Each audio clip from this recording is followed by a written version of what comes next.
Hello, everyone. Welcome to Beyond Life Paranormal Podcast. This is a pre-recorded show. So this show will air Friday night, 8 p.m. Central, 9 p.m. Eastern Time. So with that being said, I'll be monitoring the chat Friday night. So if you guys pop in and say hello. That being said, we got a great guest with us today. And we'll bring him on momentarily. Be sure to come check us out August 8th at Bordertown Paracon. We present at 3:40. That's only a few short weeks away, so come on out, check that out. And then shortly after, we will be at Crypticon KC, and we guest speak Saturday night at 8 p.m. and then again Sunday at noon. So make sure you get your tickets for Crypticon KC. It's going to be a big event, and I heard that the silver tickets are almost sold out.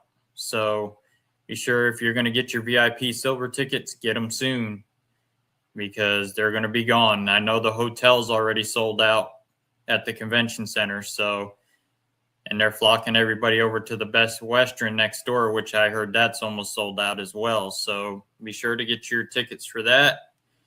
And then shortly after that, come see us in September in West Kentucky at the West Kentucky Paranormal Expo. And we guest speak there as well. So come see us out there. We'll have merch and all that out there, equipment for sale.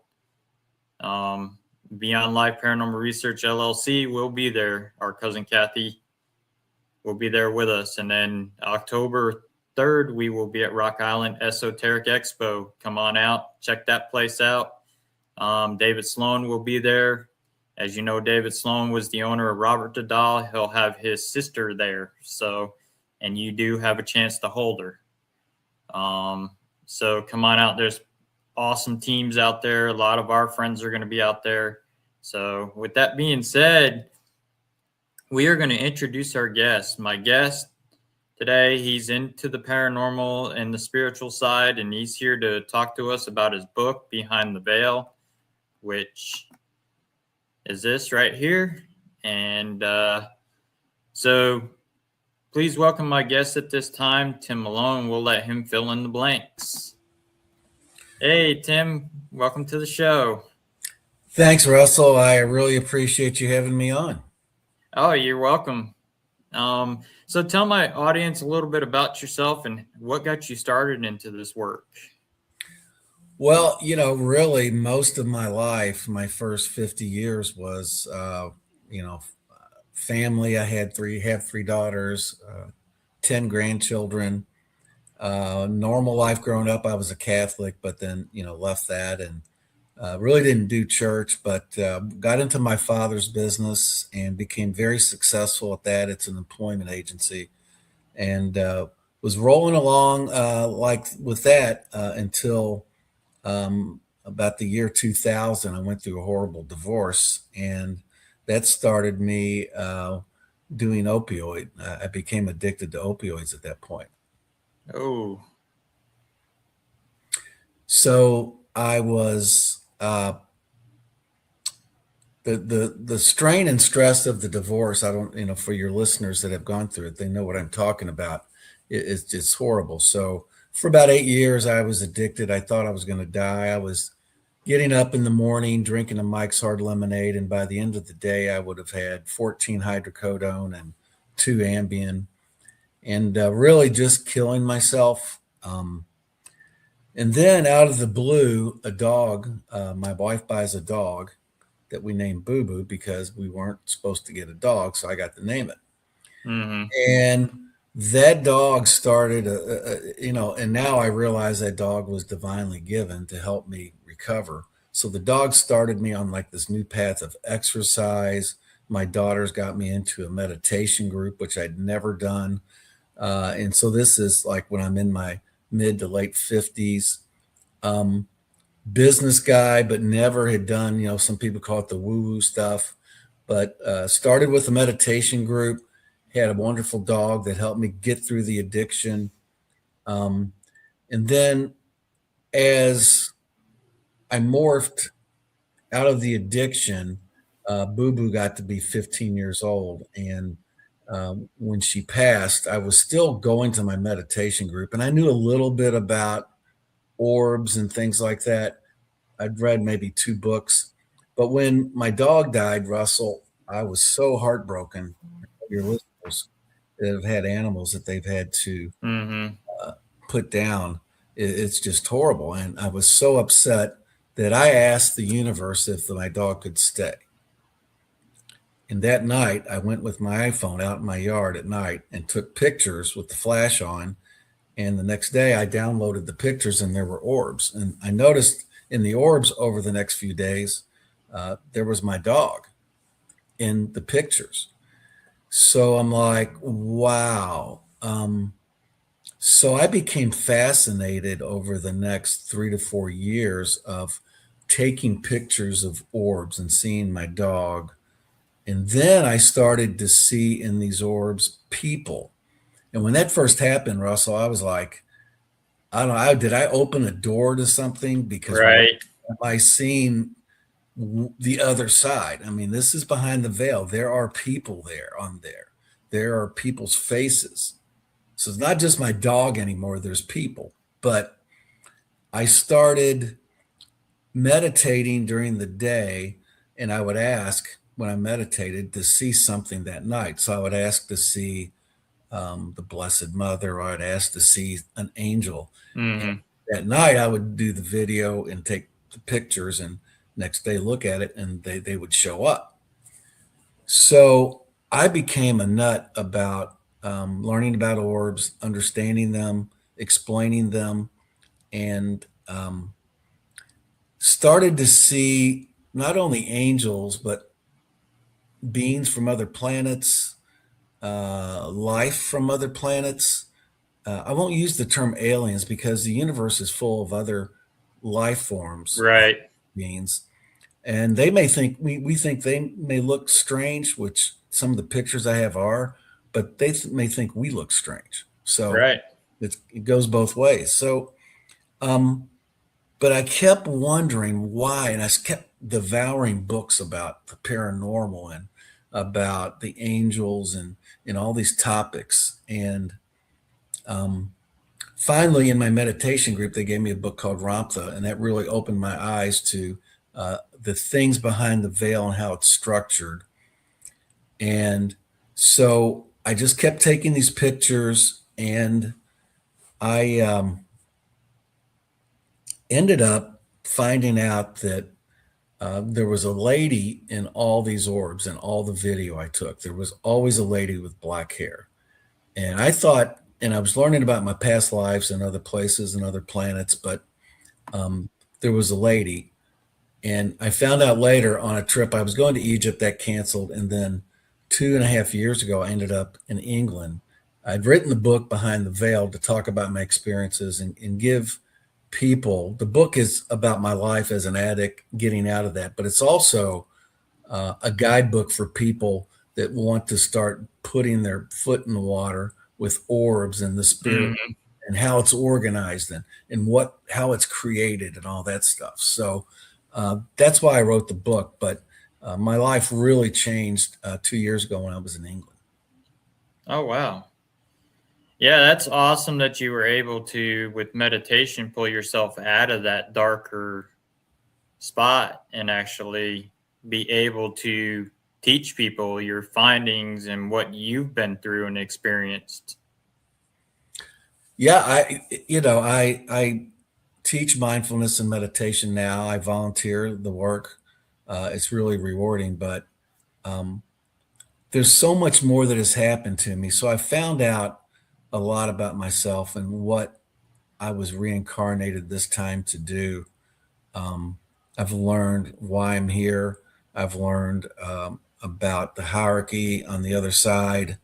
I mean, it's there's so much that I've learned and about from the journey of opioid addiction, writing the book. So much has happened since I wrote the book that has been phenomenal for me. Nice. And I know we were talking a little bit backstage about some of your trips to Rhode Island and some of the places that you stayed out there with some of the paranormal stuff that you've Yeah, experienced.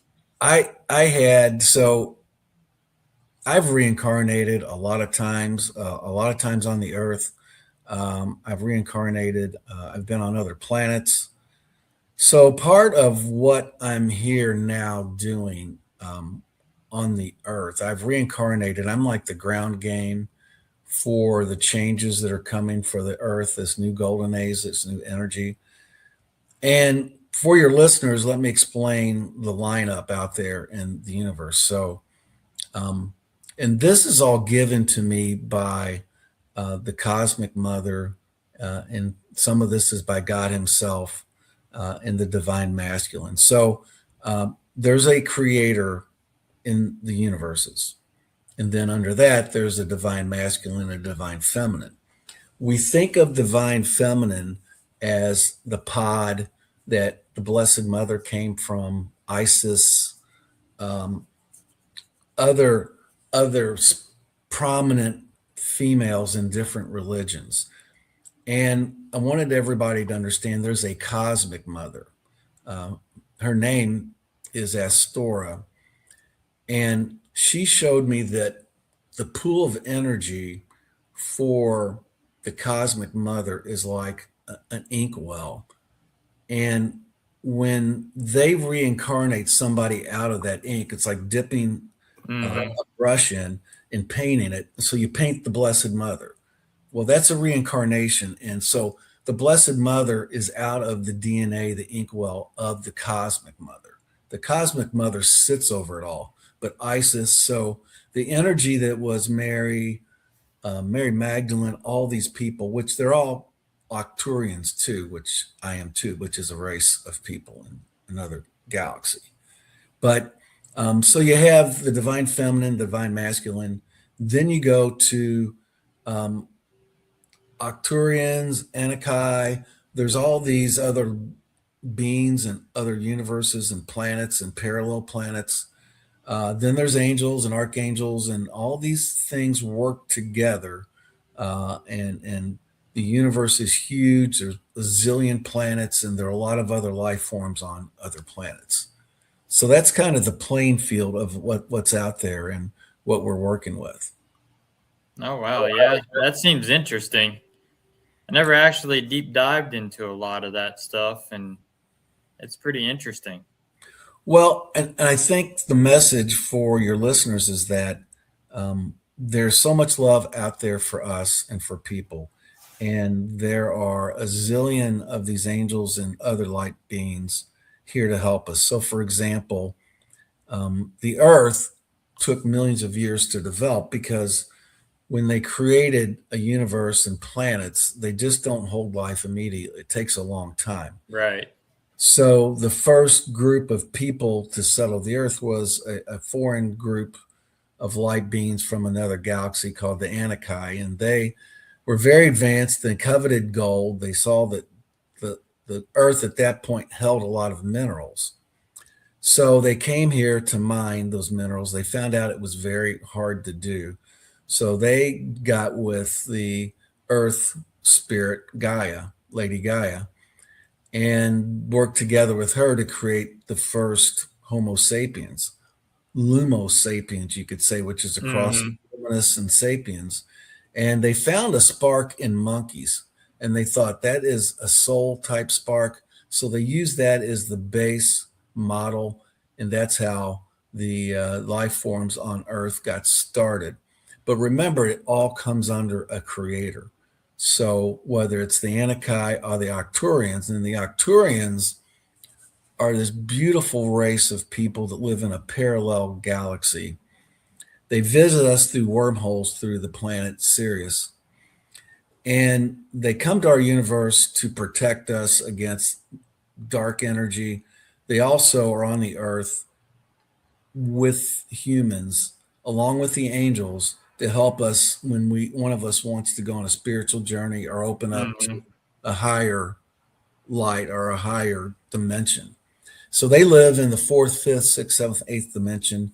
They love us. They're here in the universe to help us and protect us. And so humans are really a cross section of different races from other planets that visited and coexisted. So when you talk about Bigfoot in those sightings, I actually have a recording of what Bigfoot sounds like because I was recording one night and I heard it. And so I've saved that. But Bigfoot and those entities are I call them the midway creatures. They were a cross Right. between the original spirit animal people that were half spiritual and half human, and they still exist, kind of in another dimension, but they're very close to us in this dimension. Okay. Yeah, we've always thought that Bigfoot was coming like through portals from different dimensions Yeah, because nobody can ever get DNA evidence of them, or you'll get a sighting here and there of them. they were essential in the early development of our Earth and in helping us. And when we talk about Atlantis, that was a very advanced island where I was the high priest in the temple of truth there. And Atlantis was a beautiful place. It was full of pure energy. The people there learned from the upstairs, I call it, or the holy ones, how to manipulate energy, how to share consciousness to create things, how to travel to other dimensions. And it was all based out of the pure energy of this island. Mm-hmm. Atlantis's downfall was, maybe it's the most early immigrant problem we've ever had, was the people from some other places on the planet came in boats to that planet and started creating doubt. They started creating fear, and people got worried. And slowly, the energy that was so pure got tainted and it became denser and denser. And so Mm-hmm. some of the illumined ones in Atlantis, like myself, took energy to other places in the planet. And one of those was Egypt, which, as you know, if you look at Egypt and the writings, the emerald tablets, it was the most advanced and had communications with other beings from other planets. And a lot of that stuff ended up in hieroglyphics Yeah. and emerald tablets and Thoth. And so there were other places in the world where this energy went. Okay.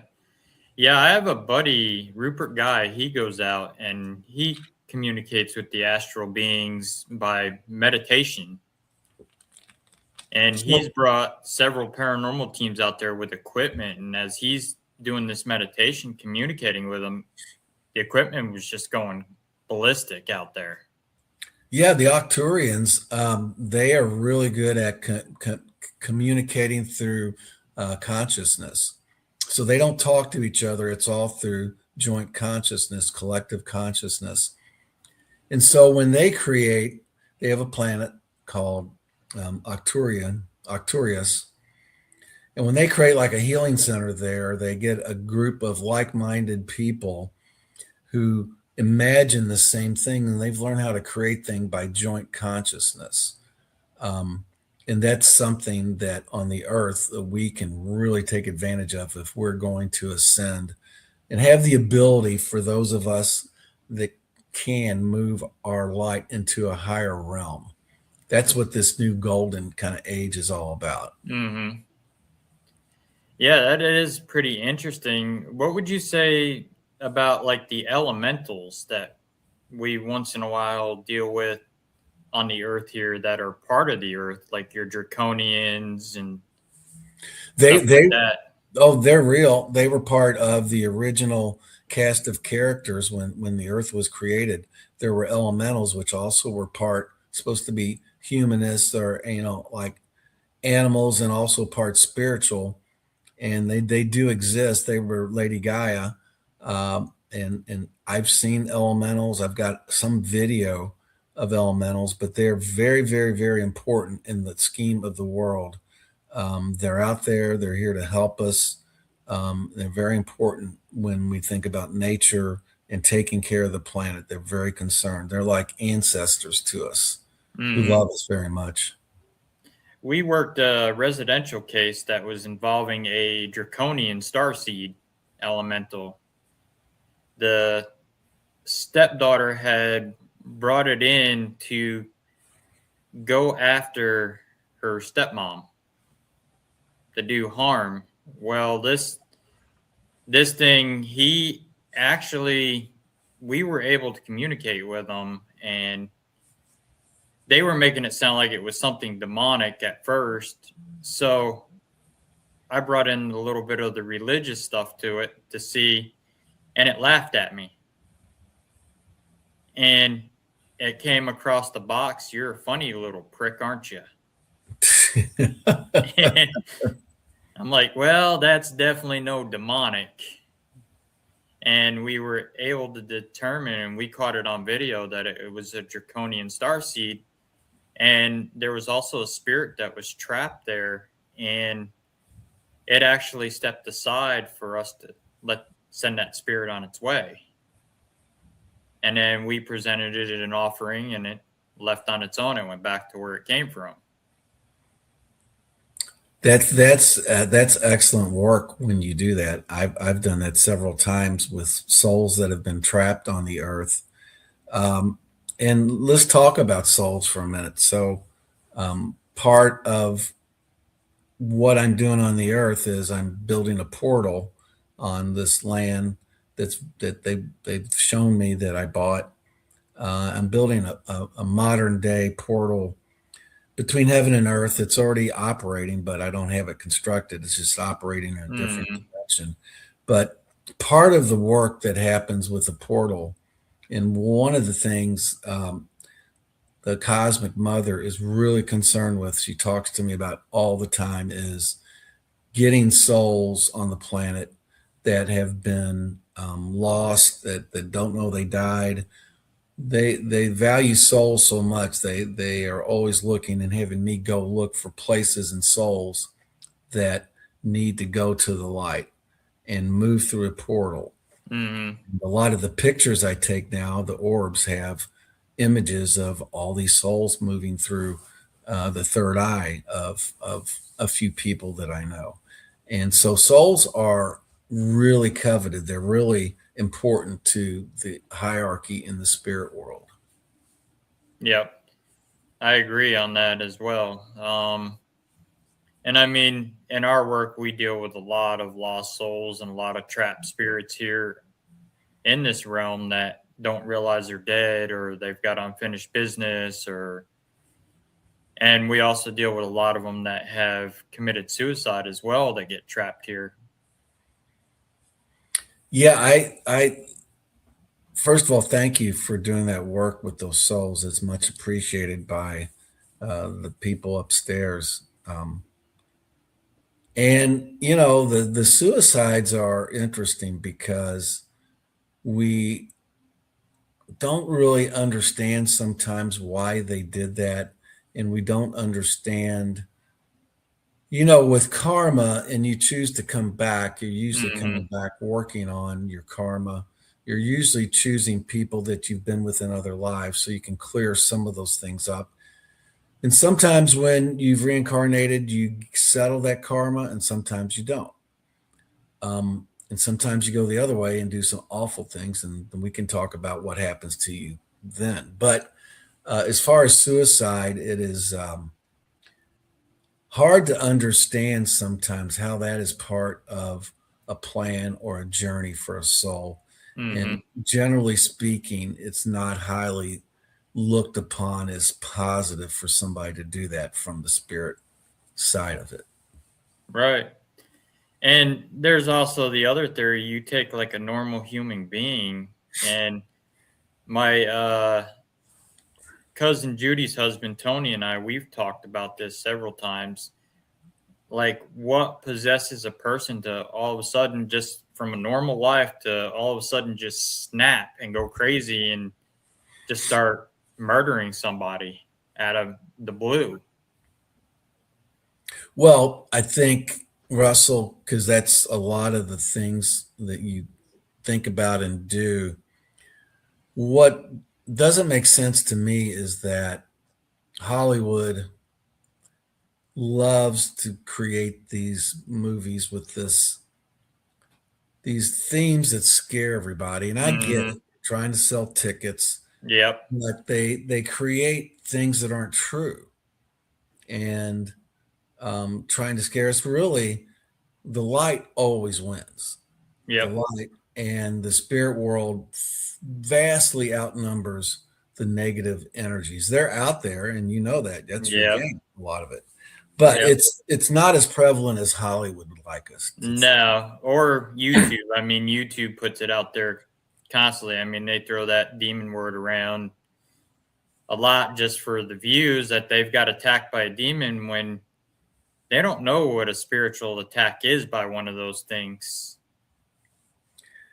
And you know the publicity they want, it's they're seeking the wrong path. That's not what the spirit world wants. What the spirit world wants from us and wants us to know is how much they love us, and that to move up in your karma and move on a spiritual path, all they care about is you being a good person, that you Right. love, you take care of people, you care about your family.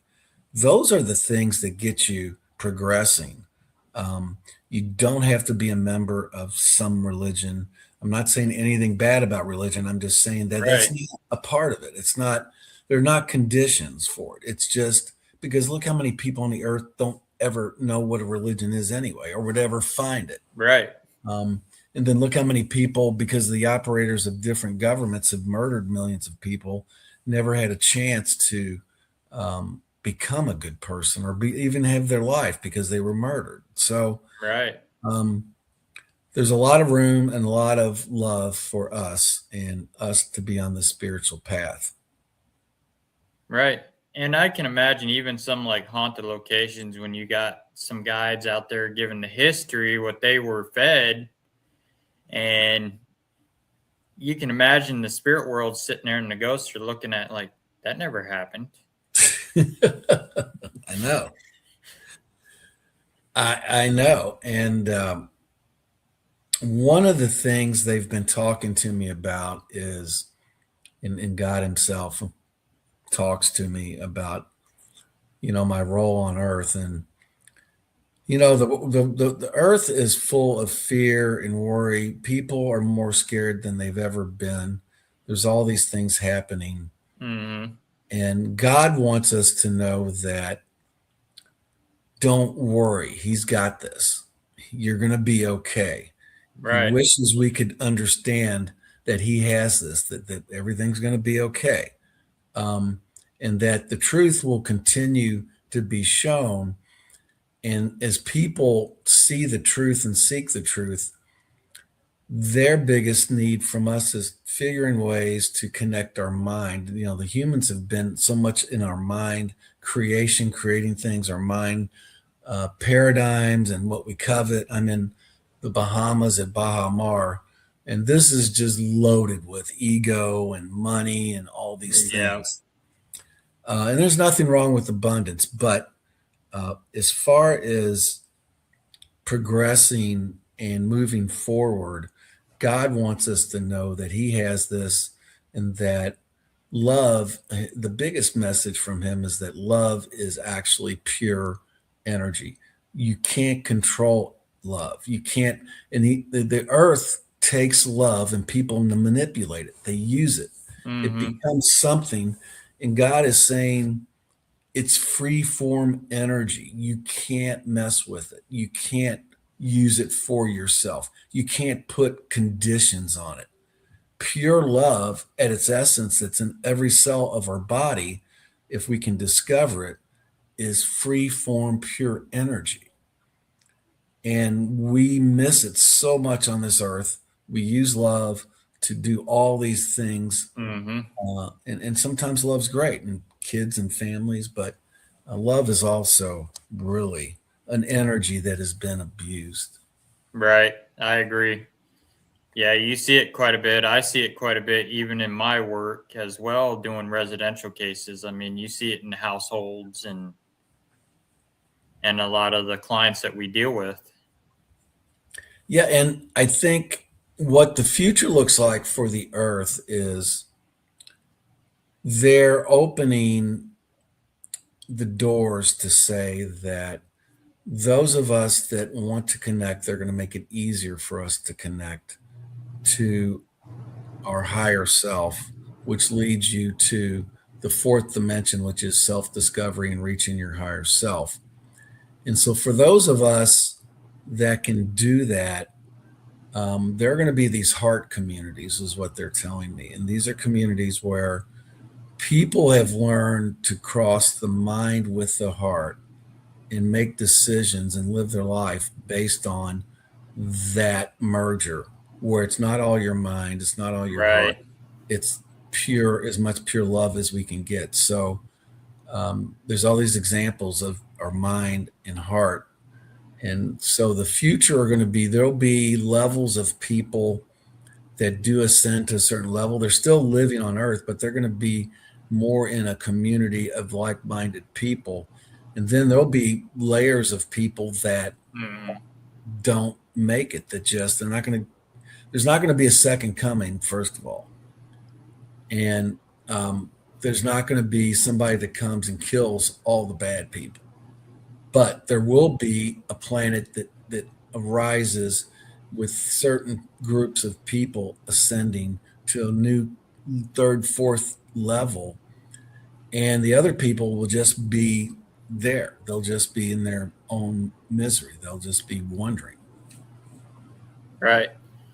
And I know even like for my dad and I, several of our friends have spotted angels around us. Oh, we all have angels. We all have spirit guides. And um, the angelic world, usually the seraphim angels are the ones that are the predominant ones that work with humans. And we all have those. I have two that are with me all the time. They're there to help protect us and take care of us, whether we know it or not. So that's pretty cool that you and your dad have seen and felt that. Yep. And even our friend Carol, she's a gifted medium, and she's the one that spotted them. We were video chatting one night, and she says, "I see your guys as angels around you." And we do feel them, that even especially when we're out on investigations and cases helping families, they're around us. And especially if we have to go out and deal with a dark case or a dark entity, they're right there with us. Oh, I love the angels. The angelic realm is so beautiful and it's so pure, and they love the earth so much. They want to pour their love here for us. Earth though is a complex place. It's from the time there was a Jesus, it's gotten well. Without, first of all, let's talk about Jesus, but non-religiously.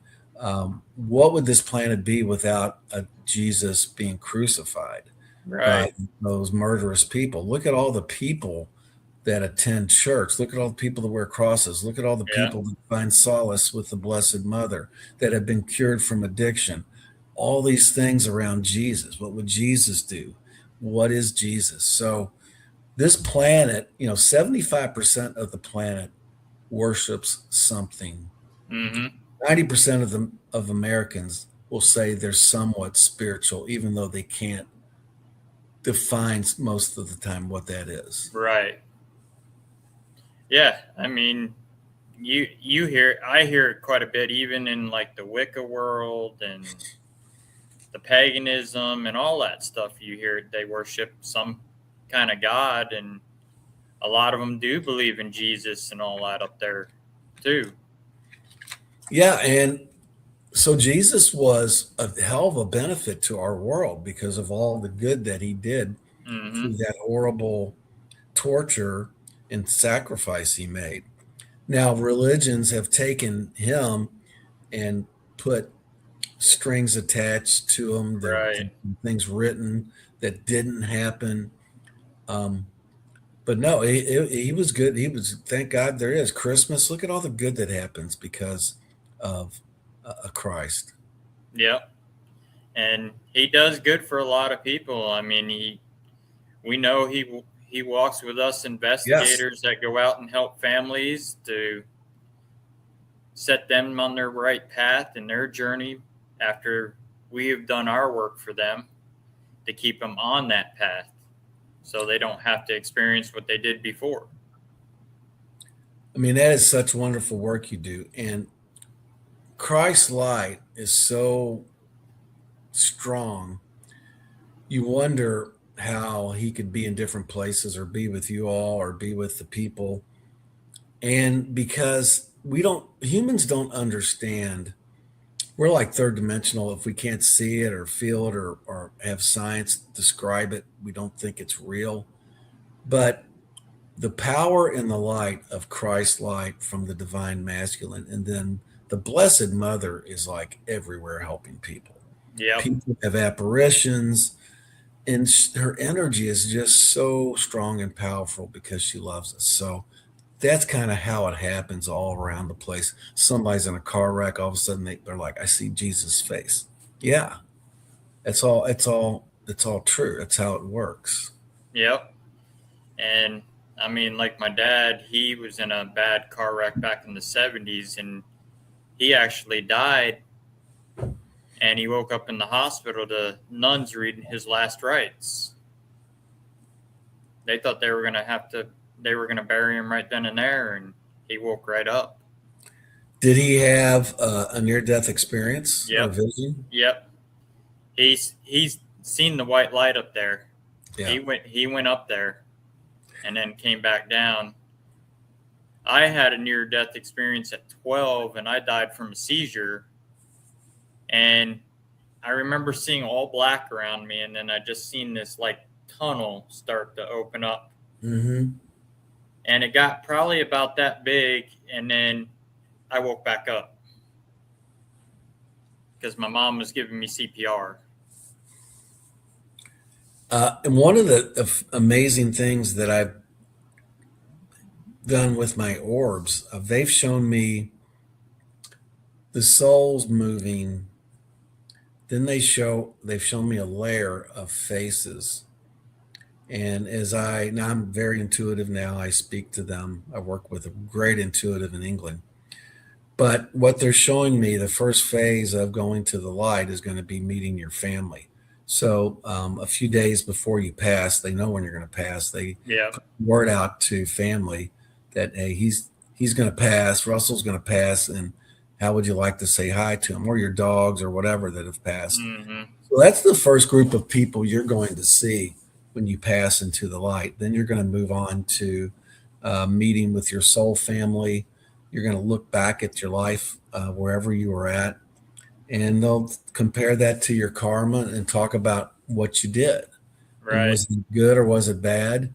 And then you'll decide with them, or they'll decide which path you're going to go on. Are you going to keep progressing and learning in a different, mansion world, or are you going to, people talk about hell. What I've been shown about hell is its varied experiences. So, for instance, they showed me a place in Australia out in the desert where there were tens of thousands of people on the ground fighting and kicking and biting each other and hitting each other. Mm-hmm. There was a layer of seraphim angels over them waiting for those that said, I've had enough. So if you went through your life and you were a jerk and all you did was torment people and bully people, there's a place for you. Right. But it's not going to be pleasant. It's going to be more of kind of what you were until there's nowhere for you up there unless you've chosen a spiritual path of love. Right. I agree. Hell can look different for different people depending on what they've done. I know that my close intuitive friend in England, she was sealed in one of the pyramids by an angry pharaoh. And she says now he's in captivity somewhere still because of what he did to a lot of people. And they're not letting him out. They're not letting him get away with it. So there are consequences for the way we live our lives on earth. Exactly. And I agree 100% on that. I mean, I see it all the time and being in this field and the work I do. And you see it with a lot of people. I mean, not just regular people, you see it with paranormal teams, you see it in the movie world. So it's pretty much everywhere that it happens. And I think part of what they've shown me that I talk about in the book is they wanted to get me up to speed so I could talk to people like you about what's out there, the other universes, the other planets, um, to broaden my mind to not only understand what happens when you die, but what the whole thing is about, what the bigger picture is. If I'm going to be on the earth as part of the ground game to help this ascension happen. Um, so they've got me up to speed pretty well in the last 10 years. Nice. I agree. We got about 15 minutes left, so where can people find your book and stuff if they want to get a copy of it? Well, of course, Russell, it's on Amazon. And then I also have a website called timmaloneBehindTheVeil.com. And then in the website, there are pictures in the book. And then on the website, I show you the color pictures and describe what you're seeing because the publisher obviously didn't put color pictures in. By the way, the cover is another planet I call that's Planet Blue. That's a planet I developed and a planet that ascended that's out there. Oh, But that's the woods. Yeah, the visions I saw. oh, nice. Yeah, it looks like a beautiful vision. It is. It's a planet that has these incredible emeralds and crystals, and it's an advanced planet that doesn't have nearly the population we do. But they don't create there as we do. They don't. Um, the only way they populate is through visitors coming and being allowed to stay. So it's a planet of love that is spiritually controlled and they control their immigration. There's only people there that can live within the love and the light of that planet. I call it Planet Blue because of its wonderful blue crystals and the light that's there. This is just part of the woods as you walk on the planet. And of course, there's an image of my dog. Oh yeah, I see that. That's neat. Yeah. Yeah, it definitely looks like an awesome book to check out, and I recommend my viewers checking this book out. Yeah, I think it has two parts. It has the part about the whole addiction part, but then it goes into all right, here's what happens when you die. Here's the playing field.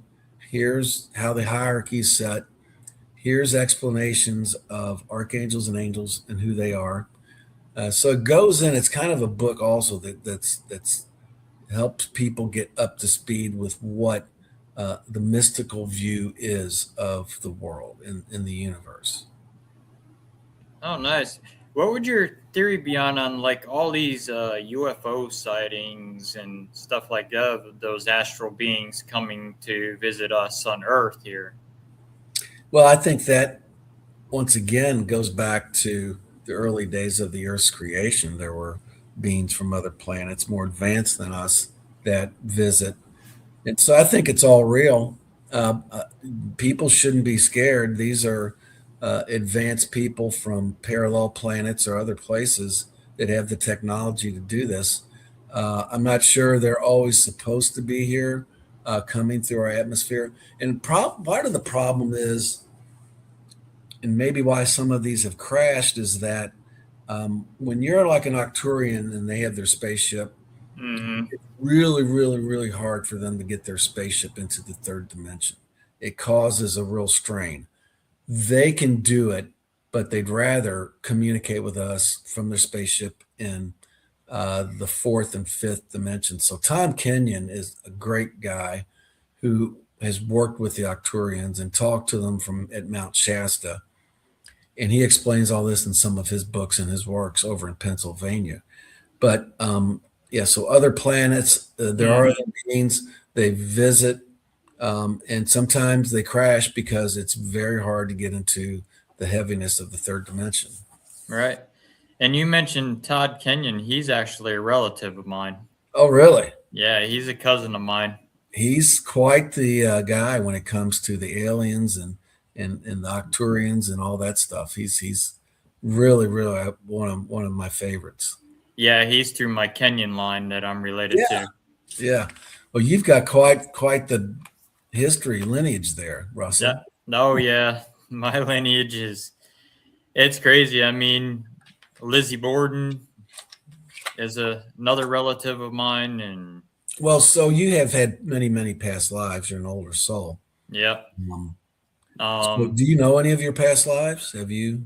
I've never really dove into it. I'd like to learn about that and see what I was in my past life Mhm. because it seems like the paranormal stuff was my calling. Yeah, there are usually people like you that do that. Um, had past lives where they were protectors or fighting dark energy in other lives and other planets. This like has been part of what you've done in other lives Mm. and places as a spirit or reincarnated. That's usually, yeah, kind of what it is. You've done this before.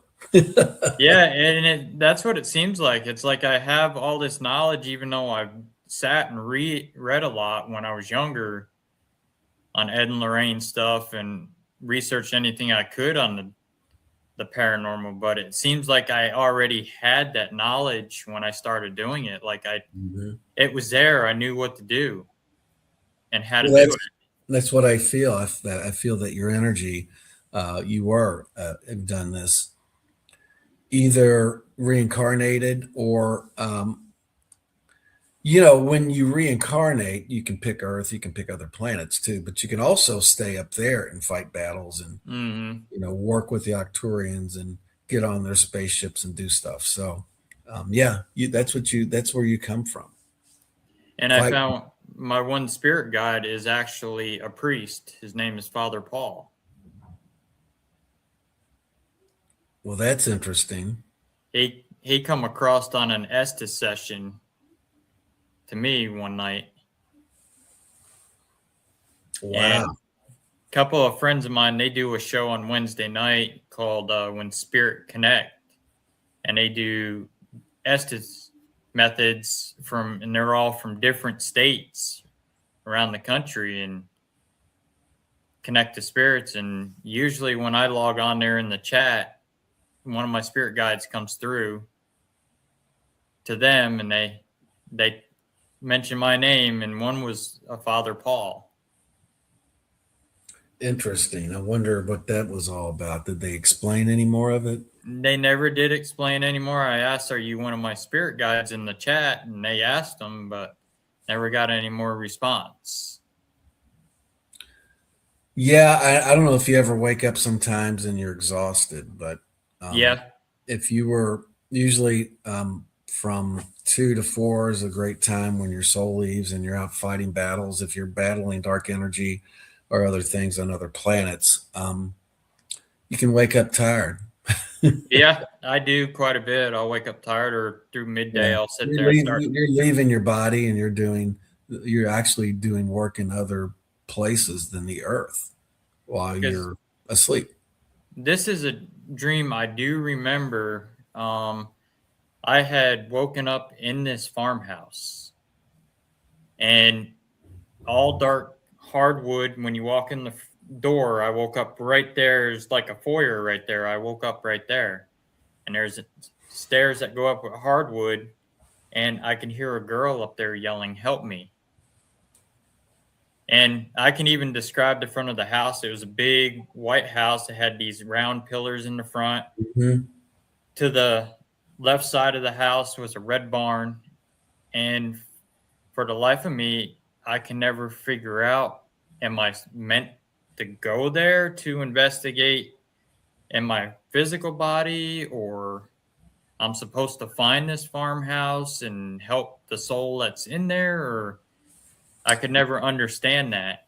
It could be one of a multiple of what you just said. It could be uh, an image given to you to represent something you need to do, or it could be a place that you need to go. Than likely, it's probably um, a soul that is trapped that would like you to help free them somewhere. So, And I but still anyways, have not found this place. I've researched, and I cannot find where this place is at. but I've done some work when I've been asleep and with my visions where I fought dark energy.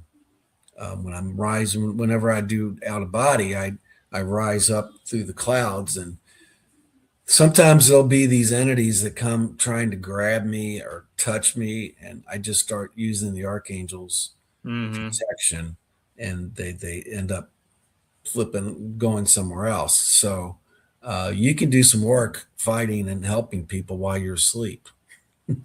And I think I do because I mean, like I said, there's times I do. I wake up exhausted, or Yeah, that's what's I'll be happening. falling asleep midday or something. I'll start I have nodding a off. friend that does that. I have a friend that was in my group that fought battles while she was asleep. And there's a few times I've woken up in my old house in New York, and my mom's there. And my mom's passed. She passed in 2018. And there's quite a few times I woke up and she's there in that place. Does she tell you anything? Just kind of, it's just like waves hi or says hi, and that's about it. But she's also been spotted with me on several paranormal cases I've been out on. Well, and I don't know a lot about your life or your relationship with her, so I don't know if We were close. My mom and I were very close. so they, as you know, they can come visit even if you had a good relationship and there was love. They can still visit. There are parameters of things they can and can't do. Um, but yeah, that's pretty cool. I know she comes and visits my dad too once in a while. Yeah, pretty normal. I've had a few guests on my show that were gifted mediums, and my friend Mary Lynn, she actually seen her standing behind me going like this with her finger.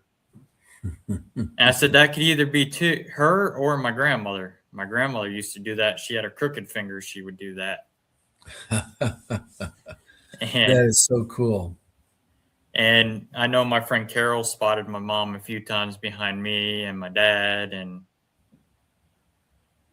spotted a little child with my dad too as well. And my dad had a son that would be my stepbrother. He was actually killed in the Oklahoma bombing Oh wow. with his mother. And I never did get to meet him, so I didn't really know him, but I guess he travels with my dad. Yeah, I there's so many stories I could tell you about entities that stay with people for reasons. Um, I have one case of a very close friend whose son tragically died, and my friend just went off the deep end, depression, and finally I connected with his son, and his son's like, "I'm never going to leave my dad. I got to stay with my dad. I want my old dad back." Mm-hmm. And the dad is brokenhearted, and I this just happened this week. I've got to tell my friend, hey, he wants the old dad back. The reason he's not moving on is he's so worried. He said, I'm not leaving my dad because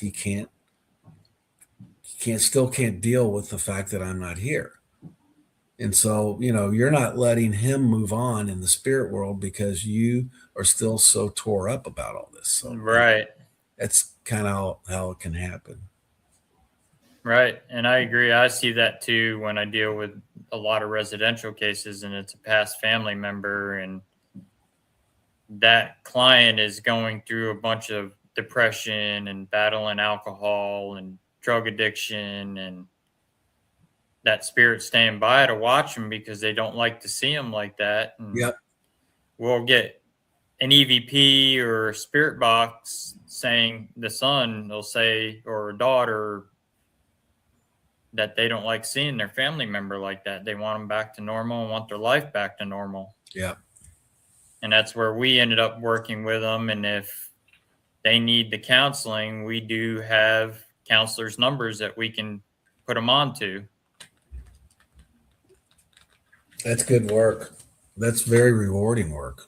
Yep. We don't abandon the client. We stick with them all the way to the end. If we can't help them, we're going to get them the help they need. If they need mental health help, we know mental health counselors. And if there's like molestation going on, we've got in touch with those types of people, because we've ran into a few of those cases too, where there's some sexual molestation going on. It's not just paranormal activity going on. We find other stuff with residentials.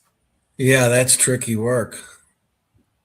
And yeah, it's bad. I mean, we worked one case where we seen a guy brought this girl over here from the Philippines. She wasn't legal over here. Her baby was born here, and they're living in this rundown house. And the house was haunted. We caught some activity in there, but there was a deeper side of it, that what was fueling the negative energy was the husband was pimping his wife out for money. Wow. And so that was causing a lot of the negative energy and stuff in that home to fuel that paranormal stuff, that it was affecting her. Yeah, the spirit world doesn't like you to do that. Yep. And they like marriages and people that don't cheat. yeah. And then same with another case. I mean, we went in there because she was claiming she was having some paranormal stuff going on in the house. And one of the photos we captured was a picture of her brother was there watching over her, because she was battling meth addiction. And her daughter, she didn't feel comfortable talking to her mother about it, but she opened up to my dad that her stepfather was molesting her. Wow. And he was molesting her older sister as well when she was a teenager. And that got brought to us, and we pulled her on the side and we asked her, did you know this was going on? And she says, I knew about my older daughter, but not her. I said, well, she just came clean about it. And I was like, with us doing the residential and stuff, we're mandated reporters. We hear that stuff. We have to report that. And I said, you're going to have to hotline him or do something about it, or we're going to have to. And she ended up taking action. And I told her that you need to get off that meth, because that is not good for you. And I said, that's why your brother's hanging around here. And we captured an EVP of her brother saying, I want my sister off that stuff. Wow. That is so cool. And she went to rehab. She cleaned herself up. She actually turned her husband in, and he's in prison now for it. Good. Hey, I've got to use the bathroom, so I've got to either come back after I pee or Well, we're at the hour mark. So okay. How can people get a hold of you if they want to book you for conventions or podcasts? Or I'd love to speak to people. And it's interesting. The whole world that you were talking about when you started, I didn't know it was out there. Like, I'm in Louisville, Kentucky. So there's like these events like at Western Kentucky. Yeah, we've got, Western Kentucky. My buddy Kent Wilson from Ken 10 Paranormal is putting it on. It's the West Kentucky Paranormal Expo. I'd like to send me some information about that. I'd like to visit and kind of see what's going on. Okay. Yeah, so people can reach me They can buy the book on Amazon or go to my website, timmaloneBehindTheVeil.com. And they can reach out to me there. I've got a publicity guy named Dominique Pendergrass that he's Yep. copied on our communication. So you can go through me or Dominique. I'd love to talk to anybody. Yep. They'd like to do. All right. Right. I thank you for coming on the show, and I'd like to have you back on again and do a part 2. I would too. And I think a good time will be, so I'm in the process of building this land. We got the zoning approved now. I'm designing the portal. So probably in 6 months to a year, I'll have a whole new story of what's going on there that I want people to know about the communication, because this is also going to be a landing site for visitors from other planets too. So this portal and this land is very special. So yeah, I'd love to come back. Yep. Just have Dominic reach out to me and we'll get you back on. All right. Sounds good, Russell. Thank you. Yep. I thank you for coming on the show, and God bless you and keep up the good work out there. Same to you, brother. All right. I'm going to put you backstage and close the show. If you want to hang around, you're welcome to, or if you want to hop off. No, I'm on vacation, so I got to go find my kids in the ocean. Okay. All right. I'll see you. Yep. We'll see you. Bye.